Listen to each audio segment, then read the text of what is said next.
ഇപ്പം സത്യം പറഞ്ഞാൽ ആ ഒരു മാനസികാവസ്ഥയിലല്ല, സത്യമായിട്ട് ഒരു കൂട്ട് വേണമെന്ന് ഞാൻ ചിന്തിച്ചു തുടങ്ങി. അതില്ലെന്ന് ഞാൻ പറയുന്നില്ല, കാരണം ഒറ്റയ്ക്ക് മടുത്തടേ, ഒറ്റയ്ക്ക് തുഴയാൻ വയ്യ. പക്ഷെ ഞാൻ ഉടനെ കല്യാണം കഴിക്കുമെന്ന് ഞാൻ പറയുന്നില്ല.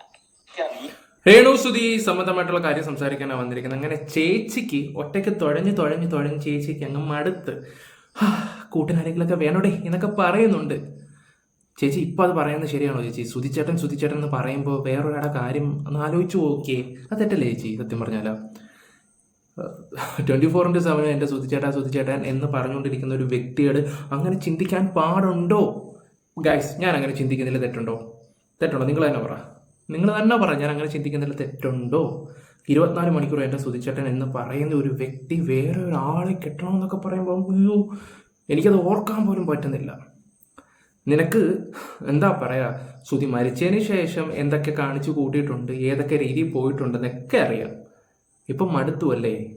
സത്യം പറഞ്ഞാൽ ഇപ്പോഴാണ് നിങ്ങൾ ലൈഫ് എൻജോയ് ചെയ്യാൻ തുടങ്ങിയത്. അത് മടുക്കുമെന്ന് പറയുമ്പോൾ എന്താ എൻ്റെ സുനാമി ഇങ്ങനെ ഇതൊക്കെ ദാസേട്ടൻ കോഴിക്കോട് അറിഞ്ഞാലുള്ള കാര്യം ഒന്ന് ആലോചിച്ച് നോക്കിയേ. കുക്കുംബർ ദാസ്. എന്തെങ്കിലും ആട്ടെ, എന്തായാലും ചേച്ചിട്ട് നമുക്ക് ഓരോ വീഡിയോസും കാര്യങ്ങളൊക്കെ കണ്ടിട്ട് വരാം. എല്ലാവരും ഒരു ലൈക്ക് ഒന്ന് അടിച്ചേക്കണേ. വീഡിയോസ് എല്ലാവരും ലൈക്ക് അടിക്കുക. പിന്നെ അഭിപ്രായം കറക്റ്റായിട്ട് കമൻറ്റ് ബോക്സിൽ കൊടുക്കണം. ഞാൻ കഴിഞ്ഞ വീഡിയോയിൽ ഒരു കാര്യം പറഞ്ഞിട്ടുണ്ടായിരുന്നു, എല്ലാവരും കേട്ട് കാണും. നിങ്ങൾക്ക് മാതൃകയാവുന്നുണ്ടോ രേണുസുതി? അതായത് ഒറ്റയ്ക്ക് ജീവിക്കുന്ന ഒരു വിധവ നിങ്ങൾക്കൊക്കെ മാതൃകയാവുന്നുണ്ടോ? ഒരു ഡൗട്ട് ഒന്ന് ചോദിച്ചെന്നേ ഉള്ളൂ. ഉണ്ടെങ്കിൽ ഉണ്ടെന്ന് പറ, ഇല്ലെങ്കിൽ ഇല്ലെന്ന് പറ. രേണുസുതി ഞങ്ങൾക്ക് മാതൃകയാവുന്നുണ്ടെങ്കിൽ അങ്ങനെ എന്താ പറയണ്ടേ, രേണുസുതി മാതൃകയാവുന്നുണ്ട് ഇല്ലെങ്കിൽ ഇല്ല എന്ന് കമൻറ്റ് കൊടുക്കുക. ഓക്കെ, അപ്പോൾ നമ്മുടെ ചാനൽ ആദ്യമായിട്ട് കാണുന്നവർ ഒന്ന് സബും കൂടെ ചെയ്തേക്കുക.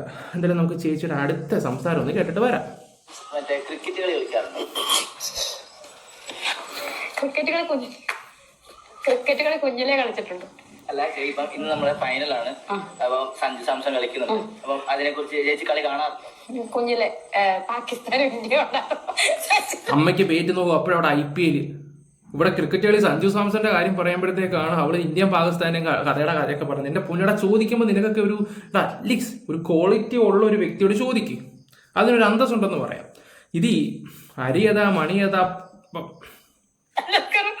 സച്ചിൻ ടെണ്ടുൽക്കറും ജഡേജയൊക്കെ ഉണ്ടാകുമ്പോൾ കാണാറുണ്ട്. ഞാൻ വലിയ ഫാനാണ് ജഡേജയുടെ, അജിത് അഗാർക്കറിന്റെ. ആ സമയത്തൊക്കെ ഇപ്പൊ കളി കാണാറില്ല. ഞാൻ പണ്ടത്തെ കുഞ്ഞിലത്തെ മറ്റേ സച്ചിൻ ടെണ്ടുൽക്കർ, അജിത് അഗാർക്കർ, അനിൽ കുംബ്ല, എന്താ പറയാ, ജഡേജ, അവരുടെയൊക്കെ ഫാനായിരുന്നു. അല്ലാതെ ഞാൻ കണ്ടിട്ടില്ല.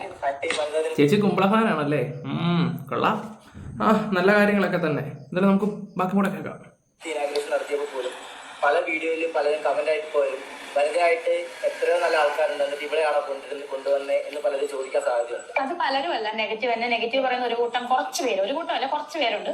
അതെ, 100ൽ 99% ആൾക്കാരും പറയുന്നതാണത് കേട്ടോ. ഒരു കൂട്ടം അല്ല, കുറച്ച് ആൾക്കാർ. ചേച്ചി പറഞ്ഞില്ലേ ഒരു കൂട്ടം അല്ല, എന്റെ മുന്നിൽ 99% ജനങ്ങൾ ഇപ്പം നിന്നെ വെറുത്ത് തുടങ്ങിയിട്ടുണ്ട്. പിന്നെയും നീ അതുപോലുള്ള കോപ്രായങ്ങളാണ് കാണിച്ചുകൊണ്ടിരിക്കുന്നത്. നീ ഇത് തുടരും, ഞങ്ങളിത് സംസാരിക്കുമ്പോഴത്തോടെ നിനക്കും എന്താ പറയണ്ടേ, ഓരോ ഫംഗ്ഷനും കാര്യങ്ങളും അറ്റൻഡ് ചെയ്യാം. പിന്നെ ഉദ്ഘാടനം കിട്ടുമ്പോൾ 1 ലക്ഷം 1.5 ലക്ഷം ഒക്കെ ചോദിക്കുന്നേ.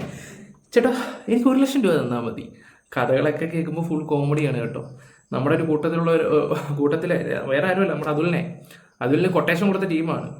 പറഞ്ഞിട്ട് എന്താ കാര്യം, പഠിച്ചതല്ലേ ഇവളറ്റകളൊക്കെ പാടൂ. ഓരോ ദിവസം കഴിയുന്നതോറും, ഓരോ ഇനാഗ്രേഷൻ കഴിയുന്നതോറും ചേച്ചിയുടെ പേരിൽ പല വിവാദങ്ങളും പല കാര്യങ്ങളും വരുന്നുണ്ട്. കഴിഞ്ഞ ദിവസം പോലും വിവാദം വരുന്നതെന്ന് വെച്ചാൽ നിന്നെ പോലുള്ളവന്മാരൊക്കെ ഇരുന്ന് പോയി ചോദിക്കും. ഞങ്ങളെപ്പോലുള്ള റിയാക്ഷൻ ചെയ്ത വ്യക്തികൾ ഇരുന്ന് ഓരോ കാര്യങ്ങളും ഇവിടെ നിന്ന് സംസാരിക്കുമ്പോൾ അവൻ അങ്ങനെ പറഞ്ഞു, ഇവൻ ഇങ്ങനെ പറഞ്ഞു എന്നൊക്കെ പറഞ്ഞിട്ട് നീയൊക്കെ പോയി ചോദിക്കും. നിന്നെയൊക്കെ വിളിച്ചു വരുത്തുന്ന ആരാ? നിന്റെ ഈ ചേച്ചിയല്ലേ? ഇവളെ വിളിച്ചു വരുത്തുമ്പോൾ നീയൊക്കെ കറക്റ്റ് ലൊക്കേഷനിൽ ചെല്ലും. ഇതാണ് സത്യാവസ്ഥ എന്ന് നമുക്ക് എല്ലാവർക്കും അറിയാം. പക്ഷെ ജനങ്ങളായ ആൾക്കാർക്ക് ഇതൊന്നും അറിയില്ല. അതാണ് അതിന്റെ സത്യാവസ്ഥ. പറഞ്ഞു, എനിക്ക് ഹീൽസിന്റെ ചെരുപ്പില്ലാതെ നടക്കാൻ പറ്റില്ല, എനിക്ക് വീട്ടിൽ കൂടെ ആണല്ലോ ഹീൽസിന്റെ ചെരുപ്പ് വേണം എന്നൊരു സംഭവം. അപ്പം അതിനിടയിൽ 250 രൂപയ്ക്ക് ഹീൽസിന്റെ ചെരുപ്പ് മേടിക്കുന്നതാണോ ലക്ഷറി ലൈഫ്? അതിനിടയിൽ കുറെ പേര്, എന്റെ പൊന്ന് രേണുസുതി, വീണ്ടും ദാരിദ്ര്യം പറയാതെ. ദുബായി പോയിട്ട് വന്നപ്പോൾ 10-35,000 രൂപയുടെ കണ്ണാടിയൊക്കെ കൊണ്ട് നടന്ന രേണുസുതിക്കാണോ 250 രൂപയുടെ ചെരുപ്പിന്റെ കണക്കൊക്കെ പറയുന്നേ? ഞങ്ങൾ വെറും മണ്ടന്മാരല്ല. ഓക്കെ, 250 ആയാലും 2000 ആണെങ്കിലും 3000 ആണെങ്കിലും കാലം മുള്ളുകൊണ്ട് അതിരുന്നാൽ മാത്രം മതി എന്റെ രേണുസുതി. വേറൊന്നും കൊണ്ടല്ല, സുതിച്ചട്ടൻ തൊട്ട പാദമാണത്. ആ പാദത്തിൽ മുള്ളുകൊള്ളാതിരുന്ന അത്രയും നല്ലത്. പറ, കേക്കട്ട്. ചാണകം മെഴുകിയ വീട്ടിൽ ഞാൻ താമസിച്ചിട്ടില്ല. അങ്ങനെ താമസിച്ച അത് അന്തസ്സാണെന്ന് ഞാൻ പറയുന്ന ആളാണ്. അതിനെന്താണ് കുഴപ്പം? ചാണകം മെഴുകിയ വീട്ടിൽ നമ്മൾ ഞാൻ കണ്ടിട്ടുണ്ട് ആ വീട്. അപ്പൊ ഞാൻ അങ്ങനത്തെ വീട്ടിൽ താമസിച്ചിട്ടില്ലാത്തതുകൊണ്ട് ഞാൻ പറയുന്നത് താമസിച്ചിട്ടില്ല. എന്റെ അമ്മയൊക്കെ താമസിച്ചിട്ടുണ്ടെന്ന് തോന്നുന്നു, പപ്പയൊക്കെ താമസിച്ചിട്ടുണ്ട്. അതൊക്കെ ഒരു അന്തസ്സായിട്ട് കാണുന്ന ആളാണ്. കാരണം അന്നൊക്കെ അതേ ഉള്ളൂ നമ്മുടെ സാഹചര്യം. അതൊക്കെ ആര് ഈ ചാണകം മെഴുകിന്നൊക്കെ പറയാൻ പോകുന്നത്? നമ്മുടെ റിയാക്ഷൻ വീഡിയോയുടെ കൂട്ടത്തിൽ അങ്ങനെ നിലവാരമില്ലാത്ത കാര്യങ്ങൾ പറഞ്ഞിട്ടുണ്ടെങ്കിൽ ഒന്ന് മെൻഷൻ ചെയ്ത് കേട്ടോ ആ വ്യക്തിയെ. അതിന് ഈ പറയുന്ന നെഗറ്റീവ് പറയുന്ന കുറെ വൃത്തികെട്ട മനസ്സുള്ള കുറെ ചെറ്റ അത് അതുല്യാണ്. അത് അതുലിനെ ഉദ്ദേശിച്ച് മാത്രമാണ്. എടാ അതുലെ നിന്നെയാടാ, നിന്നെ ചെറ്റെന്ന് വിളിച്ചടാ, നിന്നെ ചെറ്റെന്ന് വിളിച്ചടാ, നിന്നെ ചെറ്റെന്ന് വിളിച്ചടാ. ാണ് ഇത് പറയുന്നത്. അവർ പറഞ്ഞുകൊണ്ടിരിക്കത്തേ ഉള്ളൂ. നീ പറയടാ, നീ ധൈര്യമായിട്ട് പറ, എന്തോ പറയാനാ, നീ പറ. ഞാൻ എന്റെ ചെരുപ്പിന്റെ കാര്യം പിന്നെ ഞാൻ ബിഗ് ബോസിലായിരുന്നപ്പോഴത്തേന് എന്റെ കാല് അവിടെ റബ്ബർ ചെരുപ്പാണ്, നമ്മുടെ തിങ്സ് ഒന്നും തരത്തില്ലല്ലോ. അപ്പൊ അതിനകത്ത് റബ്ബർ ചെരുപ്പാണ്, നമ്മൾ ഏജിന്റെ പണിയായിട്ട് റബ്ബർ ചെരുപ്പാണ് ഞാൻ ഇട്ടുകൊണ്ട് നടന്നത്. എന്റെ കാലിന്റെ ഈ അടി ഫുള്ളും പൊട്ടി അളിഞ്ഞിട്ട് നമ്മുടെ ഡോക്ടർ ബിന്നിയാണ്, ഞാനത് പറഞ്ഞിട്ടില്ല, നിങ്ങൾ കണ്ടിട്ടുണ്ടോന്ന് അറിയില്ലത്, വലിയ സംഭവം ഇല്ലാത്തോണ്ട് പുറത്ത് കണ്ടില്ലായിരിക്കും. ബിന്നിയാണ് മരുന്ന് വെച്ചത് സുഖപ്പെടുത്തിയത്. കാരണം എനിക്ക് ഇത്ര പൊക്കത്തിലേ എനിക്ക് നടക്കാൻ പറ്റത്തുള്ളൂ. അങ്ങനെ കാല് നേരെ നമ്മുടെ തറയിൽ മുട്ടി ഉള്ള ചെരുപ്പിട്ടോണ്ട് വന്നാൽ എന്റെ കാല് വേദനയ്ക്ക് എനിക്ക് പൊട്ടുപറ്റി. ഓ, എനിക്ക് തോന്നുന്നു വന്നതിന് ശേഷം 1ാമത്തെ ആഴ്ചയിലും കണ്ടാന്ന് തോന്നുന്നു ആ സംഭവം കാര്യങ്ങളൊക്കെ. പിന്നെ രേണുവിന്റെ പെയിൻ വിഷയമൊക്കെ ആയിട്ട് ആൾക്കാർ പോയിട്ട് ആ മുറിവിന്റെ കാര്യത്തിലോട്ട് അത്ര ഇത് കാണിച്ചിട്ടില്ലായിരുന്നു. കേക്ക് വേറെ കേക്കട്ടെ അടുത്ത കഥ. കാരണം എന്റെ കമന്റുകളല്ല ശ്രദ്ധിച്ചത്, എന്റെ ഇൻസ്റ്റാഗ്രാമിൽ എനിക്ക് കുറെ റിക്വസ്റ്റിനകത്ത് കുറെ മെസ്സേജസ് വന്നു. ഒരുപാട് പേര് മെസ്സേജസ് അയച്ചു. അതിന്റെ കൂട്ടത്തിൽ ഒരുപാട് നമ്പേഴ്സ് അയച്ചിട്ട് പ്രപ്പോസൽസ് ഞങ്ങളെ എങ്ങനെ വല്ല ആഗ്രഹം ഉണ്ടെങ്കിൽ രേണു ഞങ്ങളെ കൊണ്ട് ഞങ്ങൾ അവരുടെ ജോലി വരെ അവര് വെളിപ്പെടുത്തിക്കൊണ്ടാണ് ഒരുപാട് പേര്. എനിക്ക് വന്ന 5-8 പ്രപ്പോസൽസ് എങ്കിലും നമ്പർ സഹിതം വാട്സപ്പില് നമ്പർ സഹിതം എനിക്ക്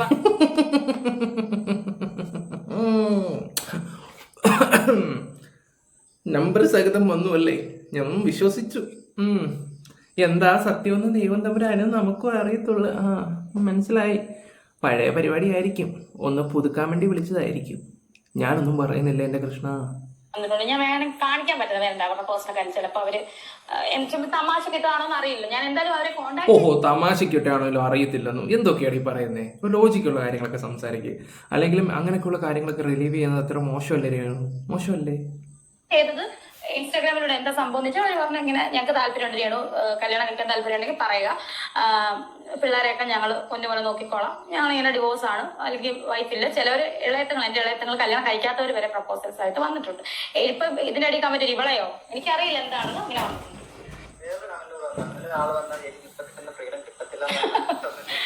സത്യം പറഞ്ഞ ഫ്രീഡം എന്ന് പറയുന്നത് എന്താണ് ഇവർ ഉദ്ദേശിക്കുന്നത് എനിക്കറിയാം. ഇങ്ങനെ സത്യം പറഞ്ഞ ഇപ്പൊ സുധിച്ചേട്ടൻ ഉണ്ടായിരുന്ന സമയത്ത് എനിക്ക് വീട്ടിൽ ഇരുന്നാൽ മതി, സുധിച്ചേട്ടൻ ജോലി ചെയ്ത് കൊണ്ടുവരുവാൻ. അതെ, അവൻ ജോലി ചെയ്തോ കഷ്ടപ്പെട്ട് ഓരോ പൈസയും കാര്യങ്ങളും കൊണ്ടുവരികയും ചെയ്യും. മക്കൾക്കായ സുധി മോട്ടെ കിച്ചുവിന് ലാപ്ടോപ്പ് മേടിച്ചു കൊടുക്കുന്ന സമയത്ത് ഇവിടെ അവിടെ വീട്ടിൽ പൂര വഴക്കുണ്ടാക്കി. എന്തിനാണ് അവൻ ലാപ്ടോപ്പ് മേടിച്ചു കൊടുത്തെന്നും പറഞ്ഞിട്ട് അവിടെ വീട്ടിൽ വഴക്കുണ്ടാക്കി. അതിനുശേഷം സുധി ചെരുപ്പൂരി അടിച്ച് ഓടിച്ച് എന്തൊക്കെ കാട്ടിക്കൂട്ടിയിട്ടുണ്ടായിരുന്നു ഇവിടെ. ഇപ്പം വന്നപ്പം അദ്ദേഹത്തിന്റെ ഫോട്ടോ എടുക്കുന്നു, മാലയിടുന്നു, പൂവിട്ട് പൂജിക്കുന്നു. നാണം കെട്ട വർഗം. മനസ്സിലായോ?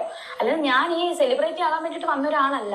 ഒരു ഒഴുക്കിനനുസരിച്ച് ഞാൻ എന്നും പറയുന്നത് ഒഴുക്കിനനുസരിച്ച് വന്നതാണ്. എന്തായാലും സുചാന്റെ അനുഗ്രഹം എന്റെ കൂടെ തന്നെ ഉണ്ട്. സുചാൻ ഉണ്ടായിരുന്നെങ്കിൽ എനിക്ക് ജോലിക്ക് പോകേണ്ട കാര്യം വീട്ടിൽ ഇരുന്നേനെ. അതെ, ഒന്ന് വെച്ചാലാ എല്ലാം നിമിത്തമാണ്. അല്ലെങ്കിൽ ആ പുള്ളിക്കാരനെ ഇതിനേക്കാളും അപ്പുറത്തെ കഥകൾ കേൾക്കേണ്ടി വന്നാനെ. പാവം പിടിച്ചവൻ. ഏട്ടന്റെ അകാല വിയോഗത്തിൽ ഞാൻ എന്ത് ചെയ്യണമെന്നറിയാൻ നിന്നപ്പോഴാണ് ഒരു ഓപ്പർച്യൂണിറ്റി ആയിട്ട് വരുന്നത് ഈ ഒരു അവസരം. അപ്പൊ കുഞ്ഞിലെ തൊട്ടേ ഞാൻ ഡാൻസും പാട്ടും ചെറിയ ചെറിയ അഭിനയമൊക്കെ ആയിട്ട് നിൽക്കുന്ന ഒരു കുട്ടിയായിരുന്നു ഞാൻ. അതായിരുന്നു നിങ്ങൾക്ക് ആർക്കും അല്ലെങ്കിൽ പുറമെ ഉള്ളവർക്ക് ആർക്കും അറിയത്തില്ല. ഞാൻ ഇപ്പം സത്യം പറഞ്ഞ ആ ഒരു മാനസികാവസ്ഥയിലല്ല. സത്യമായിട്ട് ഒരു കൂട്ട് വേണമെന്ന് ഞാൻ ചിന്തിച്ചു തുടങ്ങി. അതില്ലെന്ന് ഞാൻ പറയുന്നില്ല, കാരണം ഒറ്റയ്ക്ക് മടുത്തടേ, ഒറ്റയ്ക്ക് തുഴയാൻ വയ്യ. പക്ഷെ ഞാൻ ഉടനെ കല്യാണം കഴിക്കുമെന്ന് ഞാൻ പറയുന്നില്ല.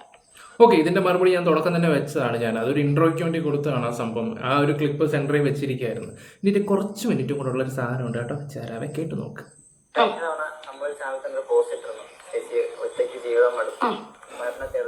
മരണ തേടുവാന്നൊന്നും ഞാൻ പറഞ്ഞിട്ടില്ല. ഞാൻ എന്റെ സ്റ്റോറി ഇട്ടത് സത്യം പറഞ്ഞാൽ നമ്മൾ ചില എന്താ പറയാ നമ്മുടെ മാനസികാവസ്ഥ ഒരു സ്ത്രീ എന്ന് പറഞ്ഞാൽ കൂടുതൽ തലച്ചോറ് പ്രവർത്തിക്കുന്നതാണ് പുരുഷന്മാരെക്കാളും. അപ്പം എന്നെ സംബന്ധിച്ച് അതെ, ഇവിടെ പ്രവർത്തനം വെച്ചൊരു കൂടുതലായതുകൊണ്ടാണ് ബാക്കിയുള്ളവർക്ക് നല്ല ബുദ്ധിമുട്ടുകളും കാര്യങ്ങളൊക്കെ നല്ല രീതിയിൽ ഉണ്ടാകുന്നത്. ഇവിടെ കൂടെ സഹകരിച്ച് ആരെങ്കിലും ഇപ്പോൾ ഇവിടെ കൂടെ ഉണ്ടോ? ആ സജിന മാത്രമുണ്ട്. കാരണം വേറെ ഒന്നുമല്ല, ഇവിടെ വിറ്റ് പരമാവധി അവർക്ക് ഊറ്റി പണ്ടാരെ ഉടക്കി അവർക്ക് എങ്ങനെ റീച്ചുമായിട്ട് പോകാൻ വേണ്ടി നടക്കുന്നത് വേറൊരാള്. ഞാൻ സജിനോടൊക്കെ കുറച്ച് നല്ല കാര്യങ്ങളൊക്കെ സംസാരിക്കുമായിരുന്നു. ഇപ്പോൾ വന്നത് എനിക്ക് ഏറ്റവും കൂടുതൽ വെറുപ്പായിക്കൊണ്ടിരിക്കുക ഓരോ കോമാളത്തിലൊക്കെ കാണിക്കുമ്പോൾ. ഞാൻ ഒറ്റയ്ക്ക് ജീവിക്കുവാണ്. അപ്പൊ നമുക്ക് ഒരുപാട് ചിന്തകളും എന്താ പറയാ ഒരുപാട് ചിന്തകൾ കാണും. ആ ഒരു ചിന്തയിൽ ചിലപ്പോൾ ആ ടൈമിൽ എനിക്ക് തോന്നിക്കാണോ ഒറ്റയ്ക്ക് ജീവിക്കാൻ പറ്റത്തില്ല. അപ്പൊ നമ്മൾ നമ്മുടെ ഇമോഷൻസ് എന്തായാലും സോഷ്യൽ മീഡിയ ആയിട്ട് പങ്കുവെക്കുന്ന ഒരു വ്യക്തിയാണ്. നിങ്ങൾക്ക് അറിയാലോ, എവിടെ പോയാലും ഞാൻ സോഷ്യൽ മീഡിയ ആയിട്ട് പങ്കുവെക്കുന്ന ആളാണ്. സോ അങ്ങനെ ഒരു സ്റ്റോറി ഇട്ടു. അത് എന്റെ ഇഷ്ടമല്ലേ, അന്നത്തെ ചിന്തയിൽ ഞാൻ ഇട്ട സ്റ്റോറിയാണ്. ഓ, നിന്റെ ചിന്ത ഇച്ചിരി കൂടുതൽ. എന്നത്തെ സ്റ്റോറി എന്ന് വെച്ചാൽ പാതി ആകുമ്പം ഞാൻ ജീവിതം അവസാനിപ്പിക്കും എന്നുള്ള രീതിയിൽ ഒരു സ്റ്റോറി ഇട്ടിട്ടുണ്ടായിരുന്നത്. അപ്പോൾ ഈ വ്ളോഗേഴ്സ് ഒക്കെ എന്ത് ചെയ്യുന്നത്? കേരളത്തിൽ ഒരുപാട് കോണ്ടന്റ് ഉണ്ട് പെങ്ങളെ, നമുക്കതൊക്കെ മതി ജീവിച്ചു പോകാൻ. രേണുസുതി എഴുത്ത് തന്നെ ജീവിക്കണമെന്ന് വലിയ ആശയമൊന്നും ഇല്ല. അതുപോലെ തന്നെ ഇപ്പം ദാസേട്ടനുമായിട്ട് ഈ ഇടയ്ക്ക് നടന്നൊരു ആൽബത്തില് പല രീതിയിലും പലരും പല കമന്റുമായിട്ട് വന്നിട്ടുണ്ടായിരുന്നു. ഓ, കുക്കുംബർ ദാസ് എന്റെ പൊന്നോ, കഴിവൊക്കെ ഉണ്ട് അദ്ദേഹത്തിന്, നല്ലവണ്ണം അഭിനയിക്കാനും കഴിവുണ്ട്. പക്ഷെ എന്ത് ചെയ്യാനാ, ഈ കോമാളിയുടെ കൂടെ നടന്ന അവസാനം അങ്ങനെ ഒരു ലോക തോൽവിയായിട്ട് വന്നുകൊണ്ടിരിക്കുക കുക്കുംബർ ദാസ്. ചേർന്നു ഓവറായിട്ട് ചെയ്തു എന്ന രീതിയിൽ അങ്ങനെ പറയുന്ന ഒരു ചേച്ചിക്ക് എന്താണ് പറയാനുള്ളത്? അഭിനയമായിട്ട് തന്നെ കാണുന്നത്. ഓവറായിട്ട് ഒഴുകി ചേർന്ന് അഭിനയിക്കാൻ ഡയറക്ടർ പറഞ്ഞാൽ ആ ക്യാരക്ടർ അത് ചെയ്യും. ഞാൻ ഇനിയിപ്പോ സിനിമയ്ക്കകത്തോ സിനിമയ്ക്കകത്ത് നിന്നെ വിളിക്കത്തില്ലല്ലോ. നിന്റെ 3 പടം ഇറങ്ങാൻ പോവാന്ന് പറഞ്ഞിട്ടൊന്നും നമ്മൾ സ്ക്രീനിൽ കണ്ടിട്ടൊന്നുമില്ല. പിന്നെ ഷോർട്ട് ഫിലിമിന്റെ ഒരു രംഗം പോലും അല്ല ഇവർ ഷൂട്ട് ചെയ്യുന്നത്. ഇവർ പ്രൊമോഷന് വേണ്ടി ലിപ്ലോഗും കാര്യങ്ങളൊക്കെ ചെയ്യുകയാണ്. അതൊക്കെ ഫുൾ കോമഡിയാണ്. അത് നിങ്ങൾ ഈ ഇടയ്ക്ക് കണ്ടതാണല്ലോ. ബാക്കിയും കൂടെ പറ കേക്കട്ടെ. സിനിമയ്ക്കകത്ത് അങ്ങനെ വരുമെന്ന് എനിക്കറിയത്തില്ല. ഒരു ഐറ്റം ഡാൻസ് കളിക്കരുതെന്ന് സുധി എന്ന് പറഞ്ഞ് എനിക്ക് കംഫോർട്ടബിൾ ആണ്, ഞാൻ ചെയ്യും. പക്ഷെ എന്റെ പൊന്ന് ചേച്ചി, അറിഞ്ഞോണ്ട് ആരെങ്കിലും അബദ്ധം ചെയ്യുമോ? നിന്നെ വിളിക്കുമോ എനിക്ക് തോന്നുന്നില്ല. പറയത്തില്ല, ഞാൻ ഉദാഹരണം പറഞ്ഞതേ ഉള്ളൂ. അങ്ങനെ പറയാവുള്ളൂ, അതിന്റെ അപ്പുറം ഒന്നും പറയരുത്. ഉദാഹരണം മാത്രം പറഞ്ഞാൽ മതി. മനസ്സിലായോ? ഐറ്റം ഡാൻസ് കളിക്കാൻ പറഞ്ഞാൽ എനിക്ക് ഇഷ്ടം, എനിക്ക് കംഫോർട്ടബിൾ ആണ്, ഞാൻ ചെയ്തിരിക്കും. അതെന്റെ അഭിനയമായിട്ട് കാണുന്ന ഒരാളാണ്. ആൽബമായിട്ട് കാണുന്ന ഒരാളാണ്.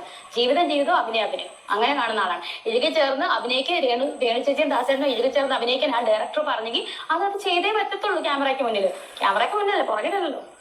ഈ ക്യാമറയ്ക്ക് മുന്നിൽ വരുന്ന കാര്യങ്ങളൊന്നും ഞങ്ങൾ കാണുന്നില്ലല്ലോ നിങ്ങളുടെ ആൽബത്തിനകത്തൊക്കെ. അത് വല്ല മീഡിയാസുകൾ എടുത്തുകൊണ്ട് പോയി, അതായത് നിന്റെ ഇപ്പൊ സംസാരിക്കുന്ന ആ മീഡിയക്കാർ മാത്രമാണ് ഇതൊക്കെ പുറത്തു വിടുന്നത്. നീ സത്യം പറഞ്ഞ രേണുസുതി ഓരോരുത്തരെ വിളിച്ചു വരുത്തി അവന്മാരെ കൊണ്ട് ഓരോ കാര്യങ്ങൾ എടുപ്പിച്ച് നെഗറ്റീവ് ആപ്പിക്കുകയാണ്. സ്വയം ആക്കുക. പറ കേക്കട്ടെ. ബിഗ് ബോസിന് ശേഷം ഇത്രയും നാളായി എന്നിട്ട് പോലും ഇപ്പൊ വരുന്നൊരു സംഭവം, ഒരു ന്യൂസ് എന്ന് വെച്ച് കഴിഞ്ഞാൽ രേണുവും അനുമോളും തമ്മിൽ പിണക്കമാണ്. അത് തമ്മിൽ മിണ്ടാറില്ല. അനുവാണെ പോലും പറയുന്നുണ്ട് അവർക്ക് നേരത്തുള്ള കാര്യം പറഞ്ഞാൽ പോലെ എന്നുള്ള രീതിയിൽ അവരവരുടെ പാട്ടിന് വിട്ടേക്ക്. അതിലെന്തെങ്കിലും യാഥാർത്ഥ്യമുണ്ടോ? ഞാനും അനുമോളും തമ്മിൽ യാതൊരു പ്രശ്നമില്ല. ആകെയുള്ള ഒരു പ്രശ്നം എന്ന് പറഞ്ഞാൽ ബിഗ് ബോസിൽ വെച്ചിട്ട് എന്റെ ഹെയറിനെ പറ്റി കുറച്ച് കാര്യങ്ങൾ പറഞ്ഞു. അതല്ലാതെ അവരുമായിട്ടും അവൾക്ക് നിന്നെ കണ്ടെടുത്താൽ കണ്ടുകൂടാം. ഉള്ള കാര്യം പറയാലോ മോളെ, നിന്നെ കണ്ടെടുത്താൽ കണ്ടുകൂടാം. നമ്മുടെ ഒരു സുഹൃത്തിനോട് അവള് പറയാൻ ചെയ്തു, ഈ പെണ്ണുമ്പളേക്ക് പ്രാന്താണ്, സുധി ഓർത്തിട്ട് മാത്രമാണ് ഒരു അക്ഷരം മിണ്ടാത്തത്, അല്ലെങ്കിൽ ഇവളെ വെച്ചേക്കത്തില്ല എന്ന് അവൾ പണ്ടേ പറഞ്ഞതാണ്. സുധിയുടെ കൂടെ വർക്ക് ചെയ്ത ഒറ്റ കാര്യം കൊണ്ടാണ് നിന്നെ അവൾ വെറുതെ വിട്ടത്. അത് നമ്മൾ അറിഞ്ഞ കാര്യങ്ങൾ തന്നെ. നീ എത്ര അവളെ പോലത്തെയാലും അവൾക്ക് നിന്നെ കണ്ടെടുത്താൽ കണ്ടുകൂടാ. പട്ടിയുടെ വില നിനക്കുള്ളൂ. ആരുമായിട്ടും എനിക്ക് യാതൊരുവിധ പ്രശ്നവുമില്ല. പ്രത്യേകിച്ച് അനുമോളുമായിട്ട് ഒരു പ്രശ്നമില്ല. കാരണം സുധിച്ചേട്ടന്റെ സഹപ്രവർത്തകയാണ്. സോ എനിക്ക് അനുമോളുമായിട്ട് യാതൊരു പ്രശ്നം, ഞാൻ ആരുമായിട്ടും കൂടുതൽ കോൺടാക്ട് വെക്കാത്ത ഒരാളാണ് ഫോണിൽ കൂടെ. ഇപ്പൊ അനുമോളെ ഞങ്ങളുടെ ഓടിച്ചെന്ന് കെട്ടിപ്പിടിക്കും. അതാണ് ഞാൻ. അതെ, അവളാണെങ്കിൽ കൊടിച്ചുപട്ടി വന്നിട്ട് എന്താ പറയണ്ടേ, കെട്ടിപ്പിടിക്കുവാണെങ്കിൽ ആ ഒരു മൈൻഡ് കാണിക്കത്തുള്ളൂ. പറഞ്ഞിട്ട് കാര്യമൊന്നുമില്ല. പറയത്തില്ല, ഞാൻ ഉദാഹരണം പറഞ്ഞതേ ഉള്ളൂ. മനസ്സിലായോ? ഐറ്റം ഡാൻസ് കളിക്കാൻ പറഞ്ഞാൽ എനിക്ക് ഇഷ്ടം, എനിക്ക് കംഫോർട്ടബിൾ ആണ്, ഞാൻ ചെയ്തിരിക്കും. അതെന്റെ അഭിനയമായിട്ട് കാണുന്ന ഒരാളാണ്. ആൽബമായിട്ട് കാണുന്ന ഒരാളാണ്. ഓക്കെ. ഇനി ആൽബിയൊക്കെ അവിടെ ഇരിക്കട്ടെ. എന്നാലും ചേച്ചിയുടെ ഓരോ രീതികളും കാര്യങ്ങളൊക്കെ നിങ്ങൾക്ക് ഏകദേശം മനസ്സിലായി കാണുമല്ലോ. ഇതൊരു മാറ്റം ഉണ്ടാവുമെന്ന് എനിക്ക് തോന്നുന്നില്ല. അതിങ്ങനെ തന്നെ പൊയ്ക്കൊണ്ടേയിരിക്കും. നമുക്കൊരു കോണ്ടന്റ് അത്രമാത്രം, അല്ലാതെ ഇപ്പം എന്താ പറയാനാ. പിന്നെ ഇവിടെ കള്ളങ്ങൾ നമ്മൾ പൊളിച്ചെടുക്കും. ഇനി എന്തൊക്കെ കള്ളങ്ങൾ കാണിച്ചിട്ടുണ്ടോ അത് പൊളിച്ചെടുക്കും. പണ്ട് ഒരുപാട് പൊളിച്ചടുക്കിയിട്ടുണ്ട്. ഇപ്പോൾ വന്നിട്ട് ന്യായീകരിക്കുമ്പോൾ പട്ടി വില നമ്മൾ കൊടുക്കത്തുള്ളൂ. ഓക്കെ, എന്തായാലും നിങ്ങളുടെ അഭിപ്രായങ്ങൾ എന്തെങ്കിലും കമന്റ് ബോക്സിൽ രേഖപ്പെടുത്തുക. വീഡിയോ ഇഷ്ടപ്പെട്ട ലൈക്ക് ഷെയർ സപ്പോർട്ട് ചെയ്യുക. Bye, love you all guys.